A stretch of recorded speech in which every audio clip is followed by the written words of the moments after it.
Last రోజు వచ్చి అమ్మ నేను ఇచ్చిన బైబిల్ పెట్టి దేవుని ప్రార్థించినాము, ఇంకో బాగైపోయింది అని చెప్పేస్తే వీళ్ళు అదే మూర్ఖత్వంతో తెలిసి తెలియని విధంతో వాళ్ళు నిజంగా మనం వారం రోజులు మనం మందులు ఇచ్చినది గేట్లో కొట్టకపోతుంది, ఆ డాక్టర్ ట్రీట్మెంట్ ఇచ్చిందని ఆయన ప్రేయర్ చేస్తుంటే జ్వరం పోయింది, లేకపోతే కాళ్ళు ఫ్రాక్చర్ కట్టి 40 రోజులు కట్టిన తర్వాత కట్టుబడి తీసే ముందర వచ్చి ఆయిల్ చూసి ఇదంతా ఆయిల్ చూస్తే కాళ్ళు ఫ్రాక్చర్ కట్టుబట్టిందని కథలు చెప్పేసి మనందరినీ వాళ్ళు మత మార్పులు చేశారు.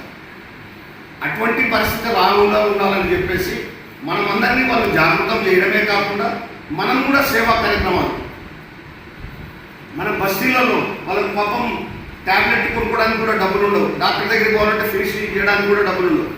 మనము ప్రతి బస్తీలో వారానికి ఒక రోజు, ఈరోజు ఒక బస్తీలో, ఆ రోజు ఒక బస్తీలలో డాక్టర్ గారు చాలామంది మమ్మల్ని పిలవండి, మేము వస్తే చేస్తాం, మేము మా మిషన్ ఎత్తుకొచ్చి పనిచేస్తాం, ఐ స్పెషలిస్ట్ కానీ లేకపోతే బ్లడ్ టెస్ట్ కానీ లేకపోతే బీపీ చెకప్ చేసి కానీ మేము చేస్తాం. వాళ్ళకి మందులు కూడా వస్తున్నాయి, లేకపోతే కొన్ని మందులు మనమే పొందాం, లేకపోతే ఏ మెడికల్ ఏజెన్సీ వాళ్ళని అడిగినా కూడా మనకు మందులు ఇస్తారు. వాళ్ళకు ఎక్స్పైరీ డేట్లు దగ్గరికి వచ్చినాయని ఊరికనే పడేస్తారు. అటువంటిప్పుడు మనకి ఇస్తే ఆ వారంలో మనం ఉపయోగించవచ్చు. కాబట్టి మెయిన్ సేవా విభాగంలో ఇదే చేయొచ్చు. అలాగే యువతకు మనం బాగా ఇప్పుడు ఉండే ప్రాచుర్యం ఉన్నది కంప్యూటర్ సైన్స్, కంప్యూటర్ నేర్చుకోవడం. ఏ ఒక్కసారైనా కూడా ఒక ఇది ఇస్తే, ఒక 2-3 కంప్యూటర్లు పెట్టి మనకు శిక్షణ ఇస్తే వాళ్ళ జీవితాలు బాగుపడతాయి. ఇప్పుడు టాలీ లేకపోతే ఎక్సెల్ ఇవన్నీ నేర్పిస్తే ఎవరి దగ్గర వాళ్ళు పని చేసుకున్నా కూడా, పార్ట్ టైం చేసుకున్నా కూడా 7,000 10,000 రూపాయలు జీతం ఇస్తారు పార్ట్ టైం ఉద్యోగం చేసుకున్నారు. ఆ విధంగా వాళ్ళు సెల్ఫ్ సఫిషియెంట్ అవుతారు. ఇప్పుడు ఆ చదువులో కాలేజీలో బీకామ్ కంప్యూటర్స్ లేకపోతే ఎంకామ్ కంప్యూటర్స్ బీటెక్ కంప్యూటర్ చేస్తున్నారు, కానీ ప్రాక్టికల్ నాలెడ్జ్ ఎవరికి లేదు. ఎవరికి టాలీ అంటే తెలియదు, ఎక్సెల్ అంటే తెలియదు. ఇటువంటి పరిస్థితిలో ఉంది కాబట్టి మనము ఇప్పుడు మేము కర్నూలులో పెట్టాము, హౌస్ వైఫ్స్ ప్యాంప్లెట్ పంచాము, అందరూ మనకు రండి అని ప్యాంప్లెట్ పంచితే హౌస్ వైఫ్స్ ఇంట్లో పనిచేసే వాళ్ళు, పనిచేసుకునే వాళ్ళు, వాళ్ళకు కూడా అవసరమైందని చెప్పేసి వాళ్ళే వచ్చి రెగ్యులర్గా వచ్చి కంప్యూటర్ సైన్స్ నేర్చుకుంటున్నారు. కాబట్టి అది నిత్య జీవితంలో ఒకటి అది అవసరమైంది. అమ్మగారు ఆన్లైన్లో కొనాలన్నా కంప్యూటర్ కావాలి, లేకపోతే ఏ చేయాలన్నా కూడా కంప్యూటర్లోనే. ఆఖరి ఈ వెంకటేశ్వర స్వామిని కూడా ఆన్లైన్లో పెట్టారు.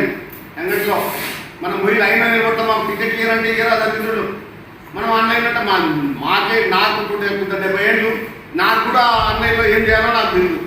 మీరు ఆన్లైన్లో టికెట్ కొనమంటే మేము ఎక్కడ కొంటామండి? ఆ ఆలోచన ఈ దరిద్రంలో లేదు. అరే దాని మీద మనం పోరాటం చేస్తాము. కొంత శ్రీశైల దేవస్థానంలో లేకపోతే అక్కడ పోరాటం చేశాం. మీరు ఖచ్చితంగా ఆన్లైన్లో మీరు గుర్తుకుంటాడు పెట్టుకోండి, కానీ ఇంత టికెట్లు మాత్రం ఖచ్చితంగా ఓపెన్గా ఇవ్వాలని చెప్పేసి వాటిని చేస్తున్నాం. అవన్నీ జరుగుతున్నాయి. ఈ తిరుపతిలో ఇంకా మనకు కొండ ఎక్కువ కదా, 7 కొండలు ఉన్నాయి. మనం ఇప్పుడు ఒక కొండ కూడా ఎక్కలేకపోతున్నాము. చూస్తాం, వాళ్ళతో కూడా కొండ ఎక్కడానికి మనం కూడా ప్రయత్నం చేస్తాం. దాన్ని కూడా మెడలు ఉంచి మన దారికి తీసుకొచ్చే ఏర్పాటు చేస్తాం తప్పకుండా. కాబట్టి ఇంకా కొంచెం సమయం పడుతుంది. కాబట్టి ఈ విషయంలో అందరికీ కంప్యూటర్ అవగాహన అవసరం ఉంది. కాబట్టి మనం కంప్యూటర్ ఇన్స్టిట్యూట్లు వీలైనంత చోట ఎక్కడైనా మనకు చాలామంది ఈ కాలంలో మనం సేవ చేస్తామంటే ఆర్థిక సహకారం చేసే వాళ్ళు చాలామంది ఉన్నారు. కాకపోతే మన మీద విశ్వాసం ఉండాలి. మనం చేసే పని ఈ అబ్బాయి కరెక్ట్గా చేస్తాడు, మనం ఇచ్చే డబ్బులు ఖచ్చితంగా సద్వినియోగం అవుతుందంటే నిన్ననే మేము వాళ్ళ చూసాం. ఇది మన యూనివర్సిటీ క్యాంపస్లో సేవా కుటుంబం వాళ్ళు అన్నదాన సేవ పెట్టారు. ఎంత అద్భుతమని అనిపిస్తుందంటే నాకు అసలు మతిపోతుంది. అందరూ మన పోస్ట్ గ్రాడ్యుయేటు ఫెయిల్ అయ్యో, లేకపోతే మళ్ళా రాసే వాళ్ళు, లేకపోతే గ్రూప్ ఎగ్జామ్స్ ప్రిపేర్ అయ్యేవాళ్ళు, ఆడ ఒక షెడ్ ఉంటే షెడ్లో బ్యాగులు పెట్టుకొని డబ్బాలు పెట్టుకొని అక్కడే పడుకొని ఆడ ఓపెన్లో స్నానాలు చేసి ఆడ వచ్చి మధ్యాహ్నం భోజనము వీళ్ళు టోకెన్లు ఇస్తున్నారు. దాదాపు 170 టోకెన్లు ఇచ్చారంట. వాళ్ళ కాలేజీలో ప్రిన్సిపల్ లెక్చరర్ని అడిగి, ప్రిన్సిపల్ని అడిగి ఈ పిల్లడు చదువుతున్నాడా లేకపోతే చదువు అయిపోయి ఏమైనా గ్రూపులు ప్రిపేర్ అవుతున్నాడా ఏమవుతున్నాడా అని చెప్పి వారు టోకెన్ ఇచ్చి వాళ్ళకు భోజనం పెడుతున్నాం.